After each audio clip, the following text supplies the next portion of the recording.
하나님의 은혜와 축복이 오늘 예배하는 모든 분들에게 함께 하시기를 주님의 이름으로 축원합니다. 얼마 전에 제가 구국의 EBS 방송을 본 적이 있는데 교육 방송입니다. 거기 보니까 제목을 하나 그 프로그램이 나와서 봤더니 다시 학교 이런 제목이에요. Again School. 영어로 하면 이런 말이겠죠. 다시 학교라는 말이 무슨 말인가 하고 내용을 쭉 이렇게 시청을 해봤더니 참 공감이 되는 내용입니다. 여러분, 우리가 학교 그러면 지금요, 이게 건의가 땅에 떨어진 이미지로 되어 있어요. 학생들이 사교육에 너무 의존하다 보니까 공교육은 그냥 거의 망한 것 같아요. 대안학교가 우후죽순 생기고 이 사회에 꼭 필요한 인재를 양성하는데 학교가 정말 기능을 하는지 비평하는 그 부정적인 목소리가 너무 많습니다.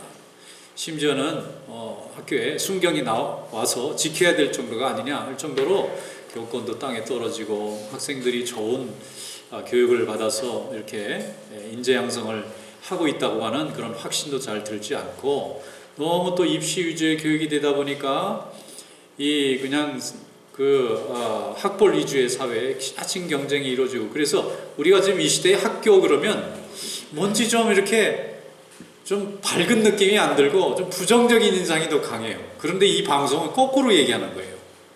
지금 이렇게까지 사회가 혼란스럽고 규범이 이렇게 중심을 잡지 못할 때 이때야말로 정말 학교가 필요하다는 거예요. 이때야말로 정말 학교가 필요하다는 겁니다. 여러분이 교육이라는 것을 이렇게 차별 없이 하는 게 오래된 게 아니에요. 이게 근세 오기 전에는 교육은 귀족의 자녀 이외에는 기회가 없었어요. 일반이 평민들의 자녀에게는 교육을 주지도 않았을 뿐더러 또 그 중에 여자들에 대한 차별은 더 심했고, 이 교육을 왜 받아야 되느냐면 귀족들이 통치를 이어가기 위해서 이 지배 그룹들이 뭔가 비지배 그룹들을 다스려야 되니까 배우는 거지, 그냥 자기가 먹고 살기 위해서는 교육이 필요 없다고 생각했던 거예요. 그런데 이것을 종교개혁자들이 또 근세의 계몽주의자들이 그 다음에 사회를 이렇게 좀 개혁해 보려고 하는 이런 개혁하고자 하는 사람들이 끊임없이 사회를 가르치고 또 새로운 세대들을 교육을 해서 교육이라는 것은 공평하게 동등해야 된다는 가치를 이뤄낸 겁니다. 그러니까 학교가 생겼다고 하는 것은 이게 사회가 근대화됐다는 얘기예요. 이전에는 교육이 필요 없는 사회에서 살았던 거예요. 그런데 그때 만들어졌던 이 공교육, 모든 백성들은 누구나 교육받을 수 있는 헌법 안에 권리가 있다고 하는 이것을 실현하는 이 학교가 지금은 제대로 기능을 못한다, 그래서 없애야 되는 게 아닌가, 그러면서 사람들이 고민을 하고 있는데 이 방송은 거꾸로 있어야 된다는 거예요.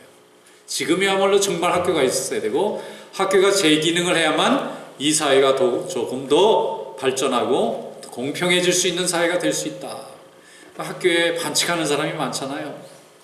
시험도 막 알려주는 사람이 없나, 자격증도 엉터리로 써서 만들어주는 사람이 없나. 그래서 학교 그러면 사람들이 이 학교가 제대로 되나, 그런데 이게 정상적으로만 잘 움직일 수 있도록 만들어 놓으면은 이 사회에 필요한 인재를 어린 시절부터 잘 길러가지고 사회에 열심히 일할 수 있는 좋은 인재를 만들어내는 굉장히 우수한 시스템이라는 겁니다. 지금은 학교로 되돌아가야 된다는 거예요. 그러면서 어느 대학교의 교수님 한 분이 나왔는데 실험을 하더라고요. 이제 오늘 공부를 했어요. 그러고 나서 학생들을 두 그룹으로 나누더라고요. 한 그룹은 쪽지 시험을 보는 거예요. 한 그룹은 그냥 안 봐요. 그냥 책을 읽은 것으로 끝나고, 한쪽은 읽은 것을 아는 대로 써보라는 거예요. 그리고 나서 이제 시험 끝났다고 다 집에 갔는데 그 다음 주 일주일 후에 똑같은 시험을 다시 보니까 어떤 현상이 일어났느냐면, 그래도 쪽지 시험이라도 본 사람은 뭔지 머릿속에서 생각한 바를 아웃풋을 한 사람들은, 리코드를 좀 해본 사람은 많이 쓰는 거예요. 일주일이 지났는데도 머릿속에 남아있는 그 지식이나 이해가 많이 남아있는데, 그냥 책만 보고 아무것도 안 쓴 사람은 거의 기억을 못 하더라는 거예요. 거의 2배 이상. 똑같은 학생들입니다. 특별히 나은 학생들이 더 몰려있거나 적게 있는 것도 아닌데 똑같은 환경 속에서 배운 거를 그래도 바깥으로 좀 표현을 해본 사람과 표현하지 않고 머릿속으로만 가지고 있던 사람이 답을 2배 이상 더 많이 쓰고 2배 이상 적게 쓰는 그런 효과가 나타나더라는 거예요. 그러면서 이번에는 미국의 한 고등학교, 새로 신설된 고등학교를 보여주더라고요. 거기에 취재를 하는데 우리 한국 기자들이 가가지고 거기에 미국 남자 선생님이 한 분 계시더라고요. 잘생긴 남자 선생님이 딱 계신데 그 학교가 지어진 지 몇 년 안 됐는데 그 주에서 최고 탑 학교가 됐어요.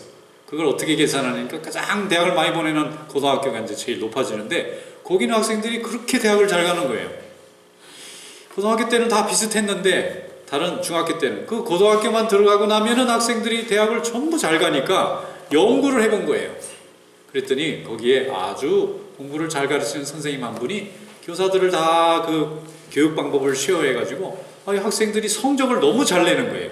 그래서 도대체 어떻게 성적을 내나 봤더니 야 놀랍더라고요. 한국식으로 가르쳐요. 이분이 한국에서 내버리는 방법을 이분이 쓰시는 거야.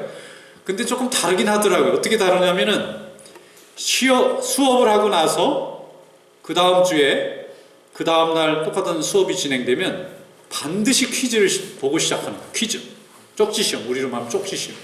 지난주에 배웠던 것 중에 생각나는 것을 다 적으라는 거예요. 자기가 뭐 배웠는지 맞춰라 틀려라가 아니라 머릿속에 생각나는 걸 다 적으라는 거예요. 다 적어요. 어떤 거는 맞고 틀리고. 그 다음에 끝나고 나면은 옆 사람하고 둘이 상의해가지고 이번에는 둘이 짝꿍을 지어가지고 상의해서 생각나는 거 다 써보려는 거예요. 그러면 자기가 아는 거하고 친구가 아는 것하고 더 많아지잖아요. 그 다음에 이번엔 그룹을 지어서 해보려는 거예요. 그리고 전체 학생들이 다 이제 그걸 가지고 맞다 틀리다 내가 기억한 게 맞다 틀리다고 다 얘기를 하게 만든 다음에 수업을 들어가시는 거예요. 그러니까 학생들이 무슨 현상이 일어나냐면 다른 선생님이 와서 수업을 하려면 시험 안 봐요? 그 학생들이 자꾸 그러고 우리 시험 안 봐주십니까? 선생님들이 당황하는 거예요. 아니 왜 시험을 왜 봐야 되는 거예요? 아니 지난주에 우리가 공부한 걸 좀 더 이해를 시키려면 뭐 써야 되지 않느냐고 그랬더니 아니 이거 더 스트레스 안 받느냐고 스트레스 안 받는 거예요. 거기 안에 아주 절묘한 방법이 있더라고요. 뭐냐면 실패를 두려워하지 않는 방법을 가르치더라고요. 실패를 두려워하지 않아요. 우리가 시험 보면 당장 겁부터 나는 거예요. 왜? 이거 틀리면 망신당하지 않나? 이거 틀리면 내가 떨어지는 거 아닌가? 시험에 대한 공포증을 없애는 일을 하시더라고요, 이분이. 그래서 시험 보는 건 굉장히 기분 좋은 일이고 시험 보는 일은 건 내가 몰랐던 걸 옆 사람이 알려주고 또 여러 사람이 함께 이해를 해서 내가 몰랐던 부분, 저 친구는 아는데 나는 몰라고 있었던 것을 알아내는 방법이구나 하고 다 깨닫고 나니까 그 다음부터는 아이들이 공부할 때 다음에 수업 시간이 두렵지가 않고 모르는 건 다 채워준다고 생각하고 시험 볼 때에 틀렸다고 야단맞거나 망신당하거나 탈락하거나 손해를 보는 일이 없는 시험을 만들어 놨어요. 아이들이 막 시험 서로 보려 시험 보게 해주세요. 그래야 내가 모르는 걸 좀 채울 수 있으니까. 이렇게 문제 해결 능력을 딱 몸에 체득하니까 다음에 다른 과목이나 새로운 어려운 난이도가 있는 과목을 자기가 스스로 문제 해결하는 능력을 발휘하기 시작하면서 학생들이 갑자기 공부를 잘해지게 됐다는 거예요. 그러니까 우리는 시험 그러면 꼭 나쁘게만 생각하고 막 시험 보면 아이들이 막 너무 스트레스 받아서 막 뭐 목숨을 끊는 아이들이 있고 이렇게 자꾸 생각하잖아요. 그런데 이 시험을 오히려 서로 자기 부족한 것을 채워주고 인정해주고 몰랐던 것은 시험이나 학습 자체를 협동하게 만들어 놨어요. 거기 개인 평가가 없어요. 너보다 얘가 못하다는 비교가 없어요. 그러니까 모두 다 잘하는 거예요. 다. 그런 방법으로 하면서 실패를 두려워하지 않는 방법을 자꾸 몸에 느끼니까 뭐든지 도전하는 거예요. 어디든지 도전하고 또 잘 안 되면 노력해보고 그러면서 자기 앞에 있는 장애물들을 해결하는 능력을 그때부터 배우는데 공부가 뭡니까? 다른 게 아니라 문제가 있을 때 그 문제를 답을 푸는 데서부터 시작해서 그것을 극복하는 능력을 배우는 게 공부잖아요. 공부 열심히 했는데 아무것도 해결할 능력이 없으면 공부 잘못한 거죠. 그런데 공부는 뭐 이렇게 했는데 무슨 문제가 있을 때 이걸 어떻게 해결해 나가고 그 다음에 또 앞으로 나가는지를 알면 공부 잘하는 거예요. 이렇게 공부 잘하는 학생들이 많아지는 게 좋은 학교죠. 그런 학생들이 많은 사회가 좋은 사회죠. 그래서 굉장히 많은 이 학교에 대한 소망을 주더라고요. 우리 하나님께서도 우리가 실패를 두려워하지 않는 그런 시험을 치를 수 있기를 바라시는 줄로 믿습니다. 하나님은 우리가 두려움 앞에서 좌절하고 절망하는 것이 아니라 두려움 앞에서 더욱 열심히 하나님 앞에 의지하고 하나님의 말씀 가운데 순종하면서 하나님이 우리에게 주시고자 하는 축복을 모든 장애물을 이기고 얻어가시기를 진심으로 원하시는 거예요. 그래서 하나님은 우리가 문제 앞에서 두려워하지 말라는 겁니다. 주님을 의지하라는 거예요.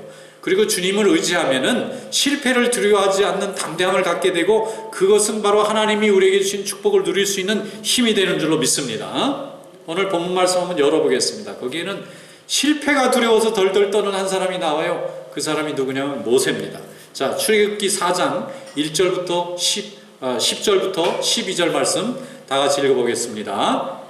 모세가 여호와께 아뢰되 오 주여 나는 본래 말을 잘하지 못하는 자니이다. 주께서 나의 주의 종에게 명령하신 후에도 역시 그러하니 나는 입이 뻣뻣하고 혀가 둔한 자니이다. 여호와께서 그에게 이르시되 누가 사람의 입을 지었느냐 누가 말 못하는 자나 못 듣는 자나 눈 밝은 자나 맹인이 되게 하였느냐 나 여호와가 아니냐. 이제 가라 내가 내 입과 함께 있어서 할 말을 가르치리라. 아멘.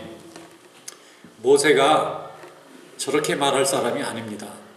이 사람은 본래 애굽의 이 공주의 아들로 입양이 돼서 40년간 애굽의 최고의 학문을 배우고 그리고 애굽이라는 당대 최고의 대제국의 귀족으로 산 사람이에요. 그런데 이 사람이 지금 하나님 앞에서 자기는 말을 못하고 다른 사람 앞에 제대로 표현을 못하고 도저히 말을 못하는 사람입니다. 그리고 자기를 자꾸 내려놓고 있습니다. 겸손한 게 아니고요. 겁을 먹고 있어요. 이 사람이. 하나님이 애굽에 가서 너 백성 이스라엘을 해방시켜라 하는 명령을 받고 한 말이 이거예요. 저는 말할 줄 모르거든요. 저는 사람들 앞에서 심할 정도로 대인공포증이 있습니다. 입이 뻣뻣합니다. 내가 알고 있는 얘기도 많은 사람들 앞에 가면 너무 두려워서 입이 딱 굳어집니다. 저는 범원이나 마찬가지입니다. 저 같은 사람은 못합니다. 그 일을.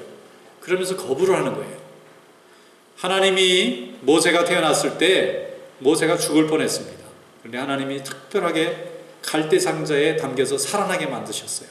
그리고 나서 애굽의 공주의 눈에 띄어서 그의 아들이 되게 만드셨어요. 그리고 애굽에서 수많은 학문을 배우고 최고의 명예를 누렸어요. 그런데 이제 마흔이 되니까 자기 동족을 돌아볼 마음이 들어서 보니까 자기 동족들이 노예가 되어 있잖아요. 그래서 이것을 해방시키려고 노력했는데 하나님과 함께 하는 것이 아니라 자기의 실력과 혈기로 하려다 보니까 뜻대로 되지는 않고 도와주는 사람은 없고 그러니까 자기가 사람을 살인해요. 그래서 도망자가 돼서 광야에 도망갔기 때문에 40년 동안 이 사람이 80세가 될 때까지 한 일은 뭐냐면 날마다 양들을 보고 풀만 보고 살았어요. 40년간 이 사람이 매일 한 일은 나는 아무것도 아닙니다. 나는 아무 능력이 없습니다. 내가 하는 일은 하나도 되는 일이 없습니다. 이 생각만 하면서 40년을 보낸 거예요. 그런데 하나님이 80이 됐을 때 40년이 지났을 때 찾아오셔서 떨기나무 가운데 찾아오셔서 모세에게 말씀합니다. 내 백성 이스라엘을 출애굽시켜서 광야에서 내게 예배하게 하라. 깜짝 놀라지 않았겠습니까? 그러면서 이 모세가 하나님 앞에 얘기하는 거예요. 다른 실력 있는 사람을 시키소서. 나는 하는 일마다 되는 게 없는 사람입니다. 나는 하는 일마다 항상 실패만 했습니다. 내가 배운 학문 내가 대단한 줄 알았는데 막상 가보니까 백성들이 나 아무도 인정해 주는 사람이 없고 내 감정도 내가 통제를 못해서 사람 하나 때려 죽이고 숨겨놨다가 발각돼 가지고 내가 지금도 지명수배자가 되어 있습니다. 이런 사람이 어떻게 내 백성들에게 신임을 얻을 수 있으며 나 같은 사람이 어떻게 애굽의 왕에게 가서 감히 말할 수 있습니까? 나는 입이 뻣뻣하고 혀가 둔한 사람입니다. 어떻게 하나님의 말씀에 거부했냐면 저는 언어 장애가 있습니다. 하나님 말씀을 전해서 사람들에게 말을 전하러 가야 되는데 언어 장애가 있다는 말처럼 핑계대기 좋은 말이 어디 있어요. 그러니까 하나님이 거기에 뭐라고 얘기하냐면 그러면 네 형을 보내줄게 이렇게 되신 거예요. 그 형이 누구냐면 아론이라는 사람입니다. 근데 이 사람은 다른 건 별로 잘 못하는데 하나 잘하는 게 말을 잘해요. 말을 잘해 이 사람은. 그러니까 하나님께서 핑계를 댈 수 없도록 내가 너에게 함께 해주겠다. 하나는 말 잘하는 형을 붙여주겠다. 그러니까 가라는 거예요. 가서 입만 열면 그 네가 말한 대로 그대로 다 이루어지는 축복을 주겠다. 그런데 우리가 입을 열고 하고 싶은 대로 말한다고 해서 다 이루어지지 않잖아요. 그런데 하나님이 모세에게는 모세가 말만 하면 다 응답되는 축복을 주시겠다는 거예요.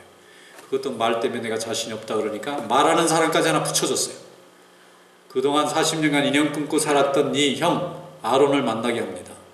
아론이 모세가 온다는 말 듣고 버선발로 뛰어나와가지고 얼싸안고 얼마나 기뻤겠어요. 그런데 하나님이 모세에게 말을 주면 모세가 형한테 속삭여서 설명해줘요. 그러면 아론이 앞에서 큰 소리로 얘기하도록, 이렇게 하다가 나중에는 아론도 필요 없어요. 이제 자기가 직접 얘기하는 날이 옵니다. 나중에 모세가 홍해를 가르잖아요. 10가지 재앙을 이뤄내지 않습니까? 만나와 메추라기가 나타나게 만들고 구름기둥 불기둥이 함께하는 능력의 종이 될 때까지 이 사람 처음 이런 사람이었어요. 자기의 이 껍데기를 못 벗어나는 거예요. 왜 이런 껍데기가 생겼습니까? 실패 때문에, 과거의 상처 때문에, 과거의 좌절감 때문에 나는 아무것도 할 수 없다고 자기 동굴 속에 갇혀 있는 거예요. 누가 밖에서 부르는데도 나올 줄을 몰라요. 자신감이 없어요. 염려하고 있어요. 근데 하나님께서 그를 불러내십니다.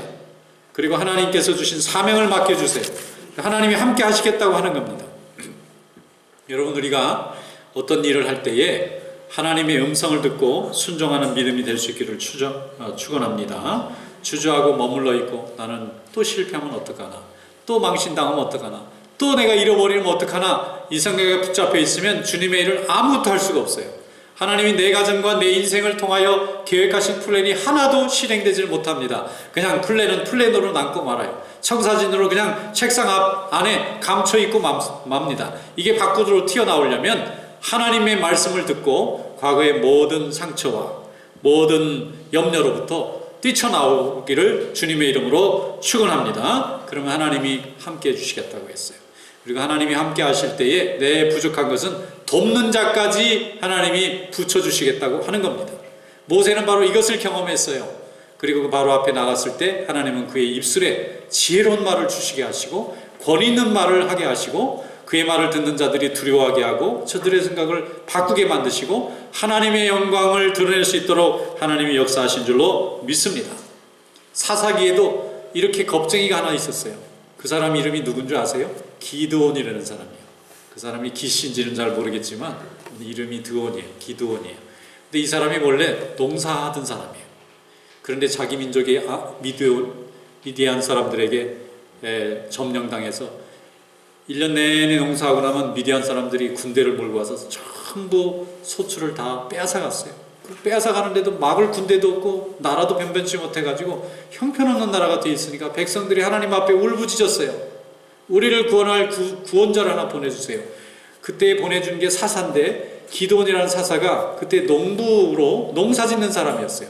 근데 하나님의 종이 와서 네가 우리 백성을 좀 구원해야 되겠다 그러니까 이 사람이 뭐라고 얘기하냐면 저는 농사나 지어먹는 사람이지 전쟁터에 나가본 적도 없고 전쟁에 나간 사람들을 통솔해 본 적도 없습니다. 이런 일은 군대 다녀온 사람이나 장군을 했던 사람을 시켜야지 하나님 어떻게 나같이 농사밖에 모르는 사람을 백성을 구원하라고 합니까? 안 간다는 거예요. 기드온도로 가라 그럽니다. 그러면 하나님 표징을 보여주세요. 나같이 능력 없는 사람도 하나님의 일을 할 수 있는 걸 보여주세요. 그랬더니 그럼 구하라.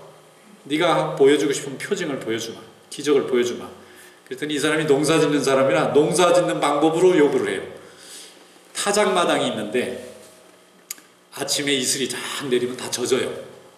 그런데 이만한 양털 솜 한 덩어리를 딱 갖다 놓을 테니까 내일 아침에 다른 데는 다 젖는데 고기는 뽀송뽀송하게 해주세요. 이렇게 한 거예요.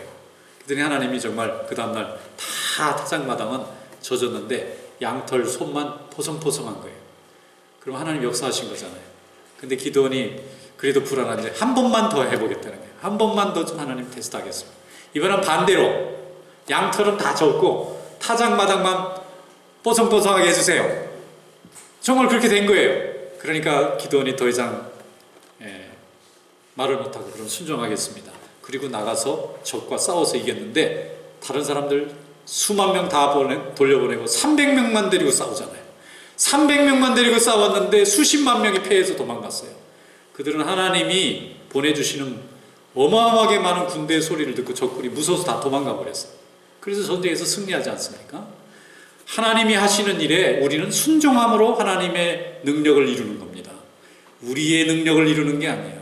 우리가 자꾸 우리의 능력을 이루려다 보니까 무섭고 실패하고 두렵고 자꾸 이렇게 되는 거예요. 우리의 능력을 하는 것이 아니라 하나님의 능력을 우리가 순종함으로 이루어지게 하는 것입니다. 우리가 순종할 때 하나님의 일이 이루어져요.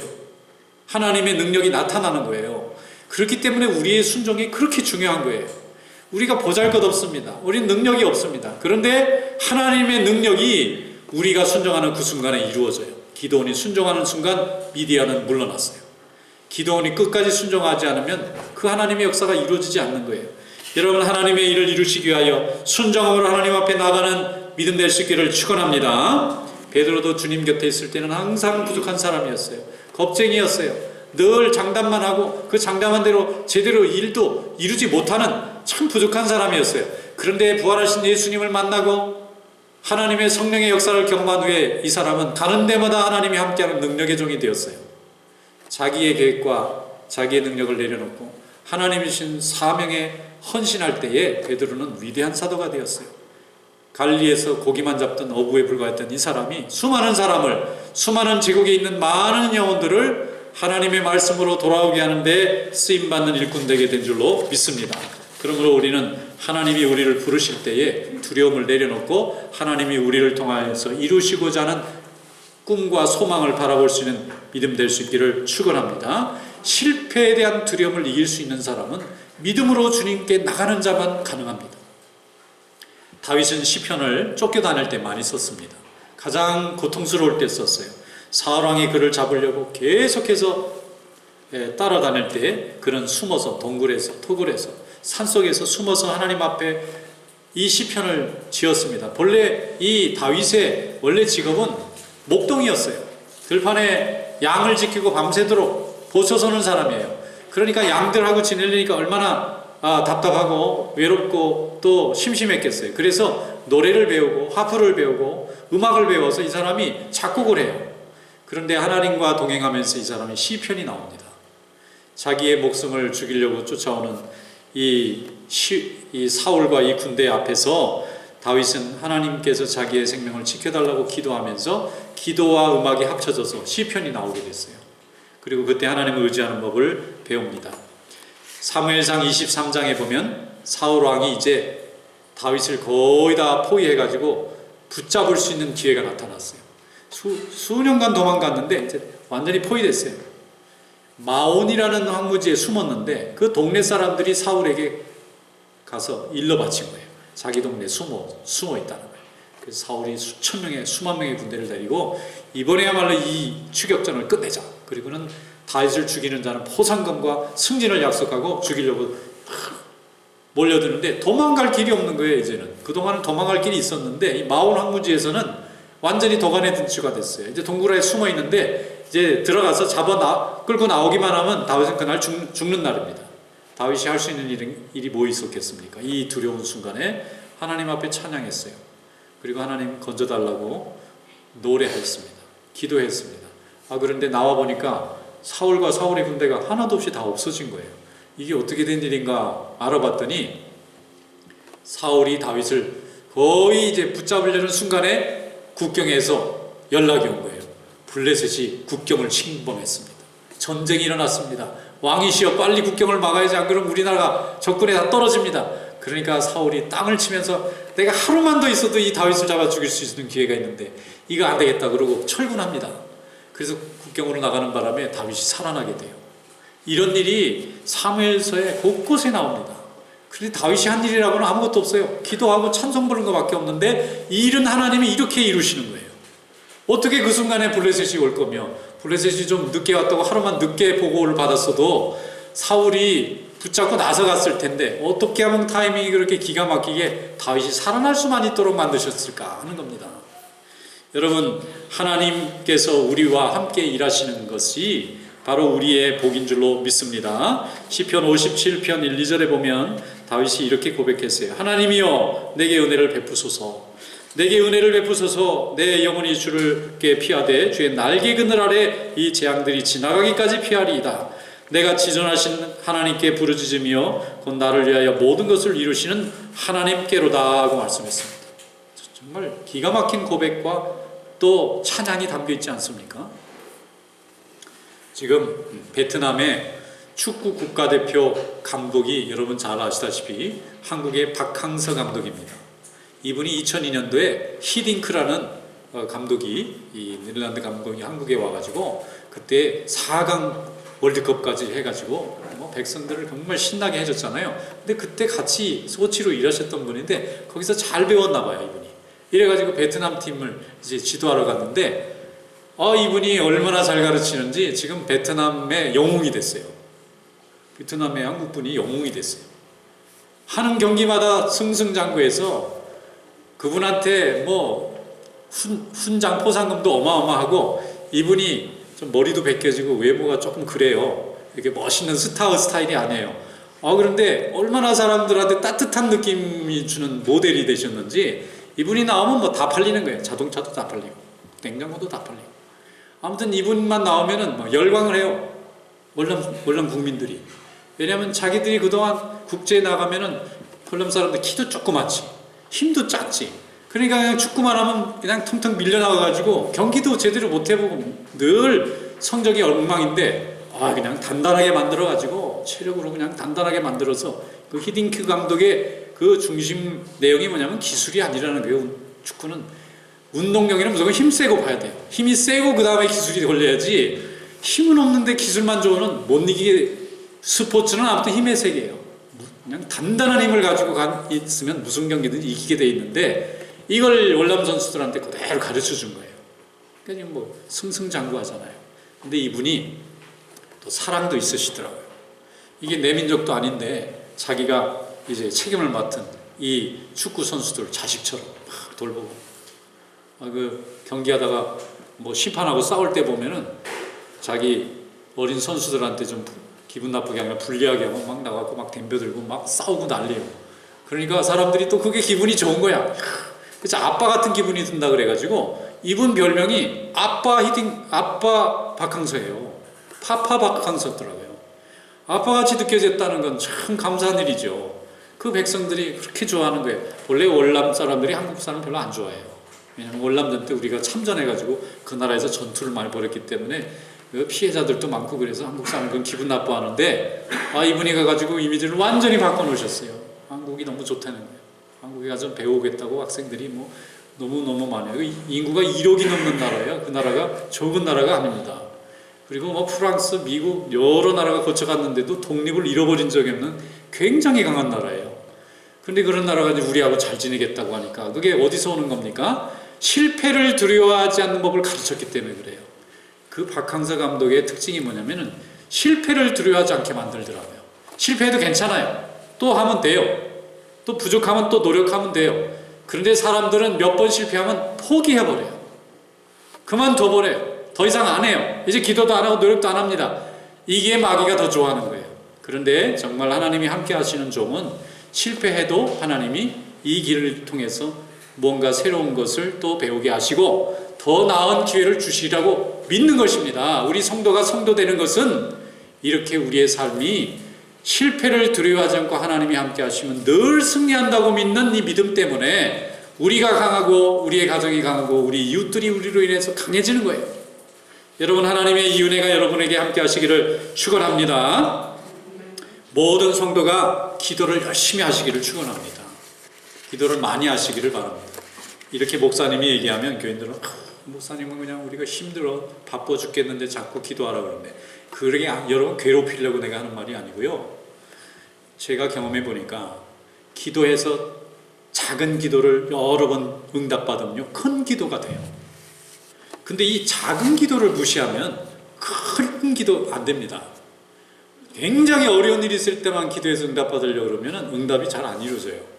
근데 작은 거 갖고 응답이 되잖아요. 아침에 기도한 게 저녁에 응답되든지, 오늘 기도했는데 내일 응답받든지, 올해 기도했는데 내년 응답되는 일이 자꾸 반복되다 보면 중요하고 큰 기도가 응답이 돼요. 기도는 많이 해볼수록, 응답을 많이 받아볼수록 더 자신감이 생겨요. 그리고 더 하고 싶은 열정이 생겨요. 그래서 신앙생활도 기쁘게 되는 거예요. 그런데 기도도 안 해요. 응답도 안 받아봐요. 그러니까 신앙생활이 너무 힘든 거예요. 그냥 코 끼어서 끌려가는 외양간의 소 같은 느낌이 자꾸 드는 거예요. 하나님하고 같이 지내면서 기쁘고 즐거고 신나고 이긴 경험이 없으니까 나 혼자 하려니까 이거 의무감으로 교회 가야 되고 이건 뭐 책임감으로 교회 가야 되고 그냥 눈치 때문에 가야 되고 체면 때문에 가야 되니까 세상에 신앙생활 이렇게 어떻게 합니까? 이렇게 하면 힘들어서 아무것도 할 수가 없어요. 그런데 작은 기도가 날마다 응답되고 그것이 이루어지는 기쁨을 보고 그걸로 사람들이 변화되는 기쁨을 보다 보면은 날마다 기도하게 되면서 이 작은 기도가 모여져서 크고 강한 기도도 역사하게 되는 줄로 믿습니다. 그래서 날마다 기도하는 부모가 그렇게 할 수 있는 것은 작은 기도 경험이 있었기 때문에 자녀를 위해서 또 기도할 수 있는 것입니다. 믿음이 처음부터 좋은 사람은 없어요. 작은 믿음이 모여져서 큰 믿음이 되고 작은 성경이 모여져서 큰 성경이 되게 되는 줄로 믿습니다. 누가복음 9장에 보면은 예수님이 복음 전하시는데 12년 동안 혈루증을 앓던 여인이 예수님의 옷자락을 잡고는 병이 나요. 그뿐만 아닙니다. 또 누가복음 7장에 가면은 말씀 하나 없어서 내 하인이 낫겠나이다. 아예 말 한마디로 병이 낫는 사람도 나와요. 왜 이런 믿음이 나오느냐? 실패를 두려워하지 않는 믿음을 가졌기 때문에 그런 믿음을 갖게 되는 거예요. 하나님 앞에 내가 가서 기도하는데 이거 실패하면 어떡하지? 내가 망신되면 어떡하지? 내가 은혜 받았다는데 이런 정도가 안 이루어지면 어떡하지? 이런 생각을 자꾸 하다 보니까 기도하는 것도 함부로 할 수 없고 기도 응답받은 것도 함부로 할 수 없는데 우리가 날마다 기도하고 응답받으면 하나님의 은혜 가운데서 우리는 하나님이 우리와 어떻게 동행하시는지를 경험하는 승리하는 믿음의 주인공들이 될 줄로 믿습니다. 이방인 백부장입니다. 이 사람은 원래 믿음이 있고 아브라함을 아는 사람도 아닌데 예수님에게 와서 자기 하인의 병을 고쳐달라고 할 때 정말 믿음 있는 사람처럼 구합니다. 말씀만 하옵소서. 내 수하에도 부하가 있어서 아무리 멀리 있어도 내가 명령만 하면 명령대로 걔는 움직인다는 거예요. 근데 하물며 세상의 창조주이신 이 모든 만물의 주인께서 말씀만 하옵소서. 굳이 오시지 않아도 그 명령이 유효하게 능력 나타날 줄로 믿습니다.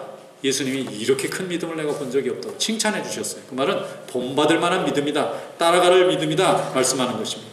여러분 하나님 앞에 늘 은혜 가운데 승리하는 믿음이 되시기를 축원합니다. 베드로와 바울도 처음부터 능력 있는 사람이 아니에요. 바울도 그렇고 베드로도 그렇고 처음에 소심한 사람, 실패가 두려워서 쩔쩔매던 사람, 한 발자국 자기 앞으로 나가지를 못해서 염려했던 사람입니다. 많이 배웠다고 했었지만 스데반 죽이는 거 보세요. 그렇게 자신 있는 사람이 남을 게 안 죽이는 겁니다. 열등감이 있고 부족한 점이 있으니까 그런데 표현되는 거예요. 그런데 이 사람이 나중에는 큰 사랑의 마음을 가지고 죄인들을 품고 죽어가는 이교도들을 품고 이방인들을 품고 하나님의 은혜 가운데서 나오는 하나님의 백성으로 만들지 않습니까? 빌립보서 4장 12절로 13절에 말씀합니다. 나는 비천에 처할 줄도 알고 풍부에 처할 줄도 알아. 모든 일 곧 배부름과 배고픔과 풍부와 궁핍에도 처할 줄도 아는 일체의 비결을 배웠노라. 내게 능력 주시는 자 안에서 내가 모든 것을 할 수 있느니라. 사도 바울은 배고파 봤어요. 절망 가운데도 있어 봤어요. 넉넉한 삶 가운데서 살아왔어요. 그런데 이 모든 것 가운데 하나님이 내가 하나님의 일을 하는 능력을 발휘하는 데 문제가 되지 않도록 지켜주시겠다 하는 것을 알았다는 것입니다.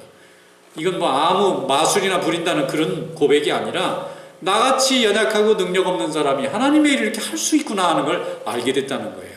이런 믿음이 여러분들의 믿음이 될 수 있기를 주님의 이름으로 축원합니다. 한 어머니가 있는데 아이가 중한 수술을 받게 됐어요.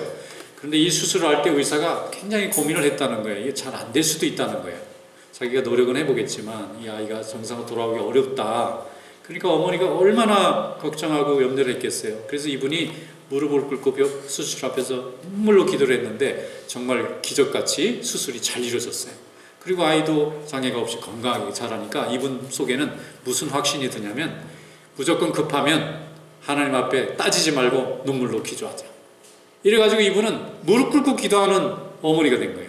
그 사람들하고 같이 모여서 먹다가 또 중요한 일이 생기면 무조건 무릎 꿇고 기도하는 거예요. 그러니까 주변에 있는 사람들이 그 사람을 보고 또 은혜 받고 하나님 살아계신 것을 또 보는 거예요. 이분은 자기가 겪어보니까 아무리 크고 작은 일이라도 기도하는 사람이 승리하게 되더라는 겁니다. 여러분 우리 하나님의 은혜가 이렇게 기도하고 승리하는 믿음 가운데 여러분에게도 함께 하시기를 축원합니다. 빌립보서 4장 6절로 7절에 아무것도 염려하지 말고 모든 일에 기도와 간구로 너희 구할 것을 감사함으로 하나님께 아뢰라. 그리하면 모든 지각에 뛰어난 하나님의 평강이 그리스도 예수 안에서 내 마음과 생각을 지키시리라 그랬습니다. 오늘 이런 하나님의 평강이 여러분에게 함께 하시기를 주님의 이름으로 축원합니다. 기도하겠습니다. 거룩하신 하나님 감사합니다. 주님 안에서 담대함과 순종을 잃지 않게 하시고 하나님 앞에 순종함으로 인하여 우리의 실패에 대한 두려움을 이기고 주님의 역사를 이뤄가는 담대한 삶이 될 수 있도록 인도하여 주시옵소서. 예수님의 이름으로 감사하며 기도드리옵나이다. 아멘.